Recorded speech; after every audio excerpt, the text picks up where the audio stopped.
some things on the board, and there's going to be yes examples, and there's going to be no examples. And while I'm writing on the board, I want you to think about what the yes examples could resemble and how they're different from the no examples.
Okay, so just from these two examples, what can you tell about the yes examples?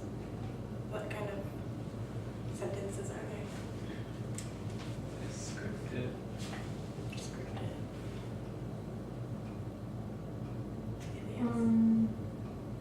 They're, I was going to say the same thing. Okay.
Anything more descriptive still?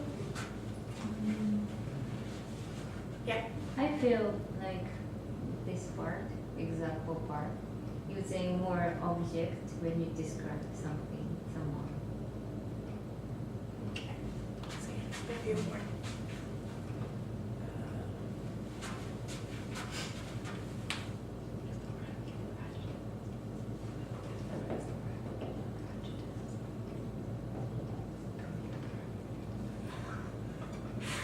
That's what I'm trying to think.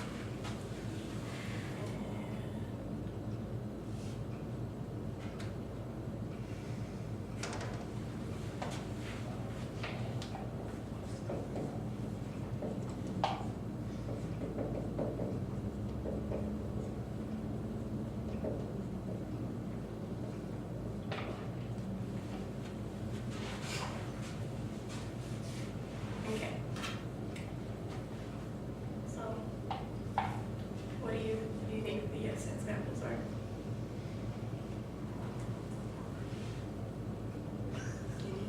Those are, what do you call those? What's the word for it? I don't know. Like the one that I see, like the flowers smiled up the sunlight.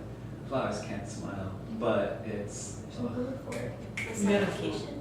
huh? Personification. Personification. I don't know. And Jimmy is a beast.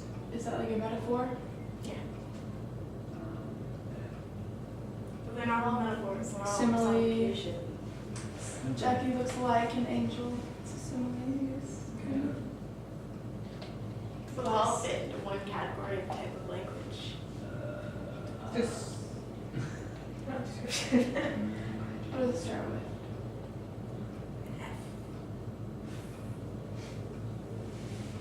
Second letter. Figurative. Figurative speech. There we go. So,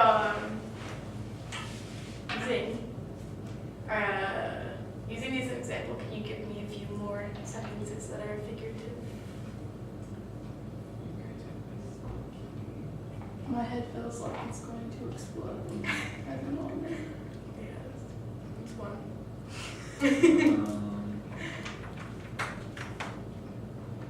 Maybe.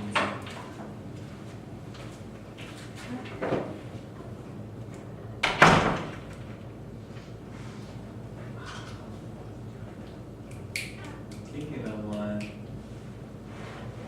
The piano keys danced under her fingers.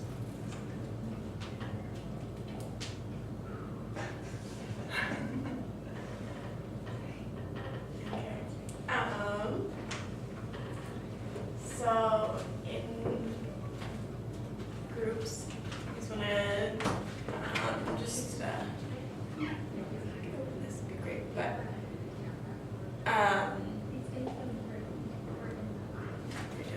in groups we're gonna get together and we're gonna talk about you're gonna talk about the different how many different types of figurative language there are. So you three want to get together and you two want to get together and just write like a short paragraph explaining if you were to teach someone else what figurative language is, explain what you would describe it as. Okay. Go ahead. Nice to okay,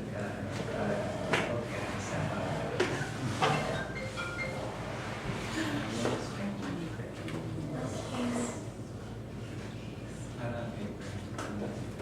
Thank you. I guess we'll need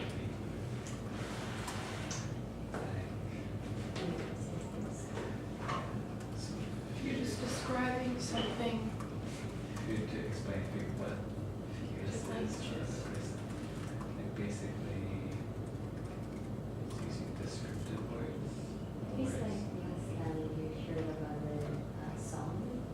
yeah, it's like That was kind of yeah, it's similar to my lesson. because it didn't know about backgrounds and physics. Show about the dialectic. Oh, really?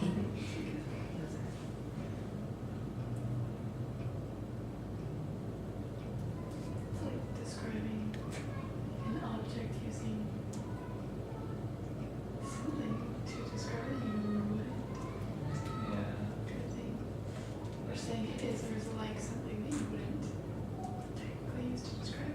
Like for example, like say you cook bread or something like that, it's like hard as a rock. And like I don't know how to explain that. It's not actually hard as a rock. Yeah, but It's just yeah. comparing it to something Yeah. else. Okay. Describe it. Yeah, caught up in some. I'm getting good soup now. Okay, so what did you guys come up with? So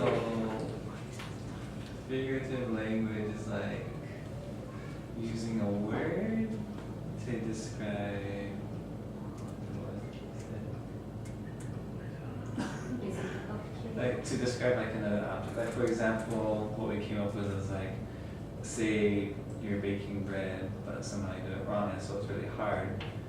You could say like, this bread is hard as a rock. It's not literally, you know, A rock rock, is hard as but a it's harder. Like it's, you It's like comparing Yeah. it to something that's similar but you normally wouldn't use to describe it.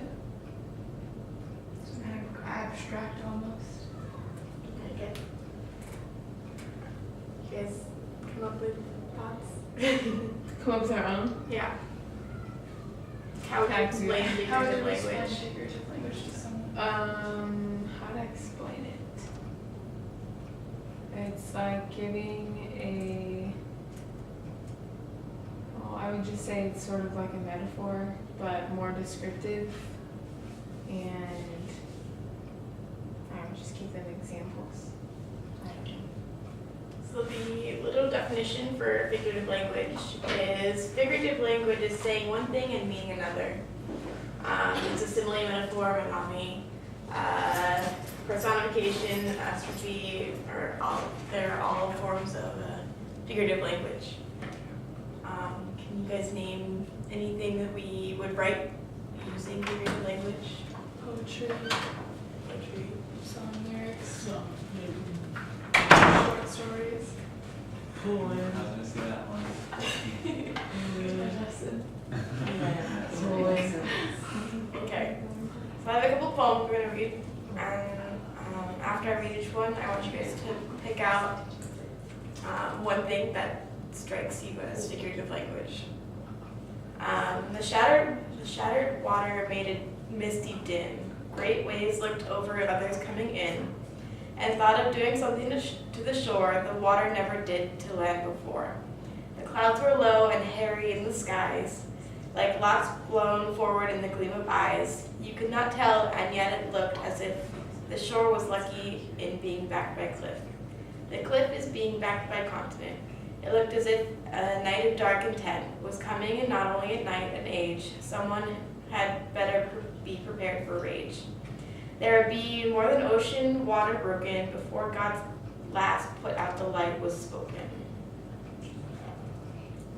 The clouds were hairy. That's where Harry. Yes. There's lots in there. First one you said. The shattered water made this misty dig. Yeah. It's like, when I hear the word shattered, I think of something more like hard, like glass. When you think of water, I think more like splashing, not shattering. Anything else? Okay. So the next one is hold fast to dreams, for if dreams die, life is a broken winged bird that cannot fly. Hold fast to dreams, for when dreams go, life is a barren field frozen with snow. Life is a barren field frozen with snow. And then life is a broken winged bird that cannot fly. Couldn't get the words out. So I have two more. Trust is a shiny crystal sheet of glass, not something to take advantage of. It's not a little girl's pigtailed doll that when her brother tears its head off can easily be replaced. When you break someone's trust, you almost never get it back. It disappears down a road of no return. It is limited within a person, and it's sometimes something that isn't missed until it's cracked, shattered, gone. So, trust is. Who You knows know about that. trust? Yeah, no, oh, okay. Like serious? yeah. Okay. So, I think that verse that you were talking about is like more like keeping your words if you, is that right or? We're just like saying the figurative language. Oh, That's in there. okay, take it back to Nathan. Sorry, Nathan. Okay, well, really in the beginning, it was connecting trust to like the head of a doll. Like, so like once you rip off the head, like you can't put it back on together. So like trust is like kind of like that. Once you break trust, it's kind of hard to regain trust with that person. Yeah, and it converted to, what was it, a plate of glass? Again? Yeah, it's a crystal sheet of glass. Crystal sheet of glass needs to be handled carefully. Okay. The last one is the first day of spring itches because an emerald blade of glass is pushing out of my forehead. I've become a unicorn. Yeah. The first day of spring itches. I've become a unicorn. I can remember the name. Blade of grass came out of your forehead. It's kind of misleading. Okay.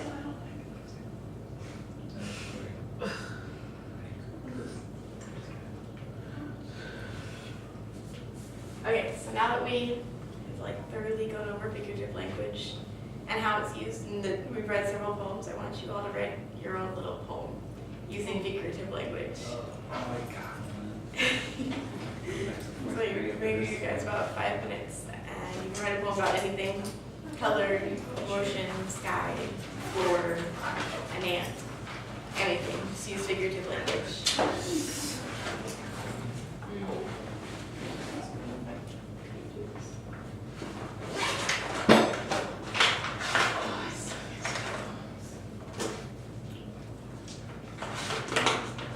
Who's ready? The green line. I forgot the rules are just like That's true.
About 2 more minutes.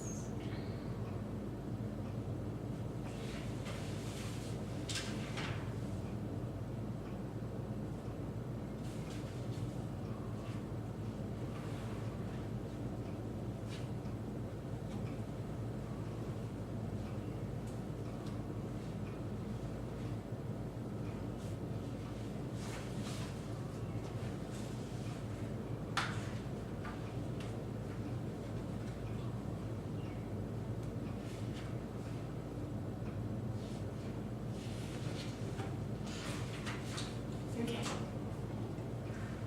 Yes, then. We're close to them. Will you share? Yeah, I have 3. Okay. Yes. Okay. Google may have helped me out, but. Okay, my first one comes from, you guys have to name the movie, right? Okay, ready? Life is like a box of chocolates. You never know what you're gonna get. Okay, that's number 1.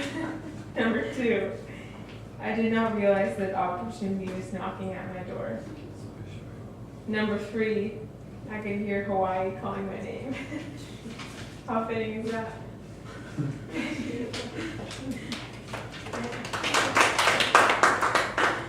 Okay, good. Mine's like kind of fun. I don't know how good it is so far.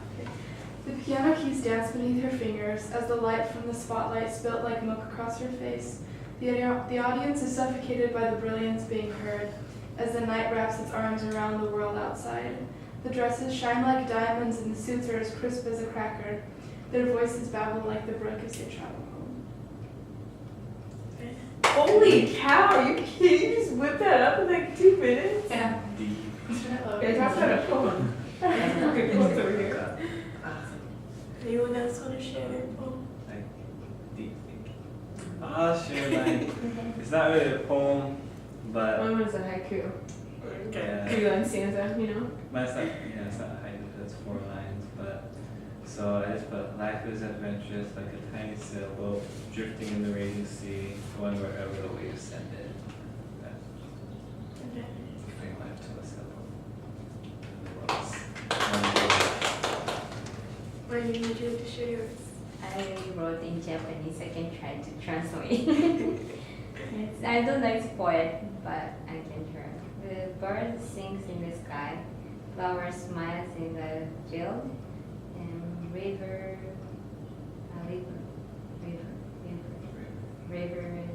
whisper in the nature. I learned in this world. Okay. Does anyone else want to? That line? Is that a sign you don't want to share? Okay, so now we know what figurative language is, and we've used it. Can you name, or can you explain why it's hard to write figurative language, or how we use it in our daily lives? I think, well, we use it in a conversation a lot of times maybe without even thinking, because it just becomes so second nature to us. And I think it helps us make, comparisons, so we can understand other people's situations or stuff like that. That's why, a lot of people who come to the mainland from other countries and they just rarely learn English. It's really hard for them to talk to us because we use so many figurative language, phrases in our speech that we don't even notice. I don't even know. I can't think of any right now, but when you talk to your friends, you realize, Oh, my bag weighs a ton. yeah, my bag was Italian. Like my head's on fire. Yeah, this class is killing me. It's Yes. all these different phrases that we use. Brooke, is that a hand? It wasn't, but I can tell you something. No, I have nothing to add. That was great.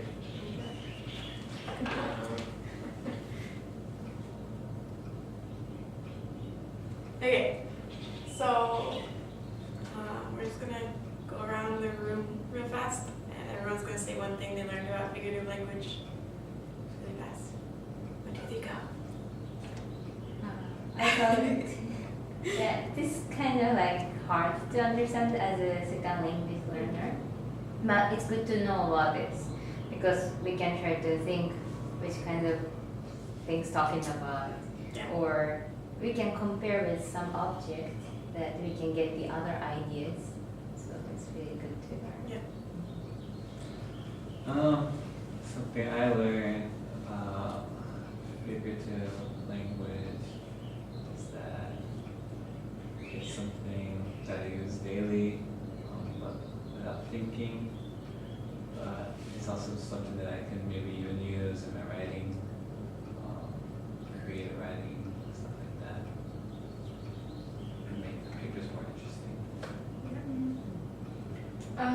Something I learned was just that sometimes it's harder than you think to create a metaphor or similar or something, because sometimes our minds don't really think in that way, that we think the comparing like a suit to a cracker, you wouldn't normally think that way, so sometimes it can be harder to use figurative language. I think that we kind of underestimate how much we actually use it in our everyday life. Things will just slip, phrases will slip that we're just so used to hearing, and we don't realize that we're actually using figurative language most of the time. I think what I learned from figurative figurative language is that we just need to, like international kids, we need to learn what you guys like figurative language and be able to understand them, because sometimes you guys say stuff and you just sit and just like stare and you guys laugh, and then later on like, oh, what are you guys talking about? And then they kind of like tell us. Well, back at home we use those kinds to talk to people. We talk to people, we beat around the bush. We don't talk straight, so we use words to kind of like send a message what we're trying to say. But us, tongue to tongue, we understand each other, like what you guys, with your guys' language, you guys understand each other, like Americans and Are you saying maybe you're English? Or American? Alright, Cognitive. I want to thank you all for participating today. That's all I got. I don't think here's language for you. So.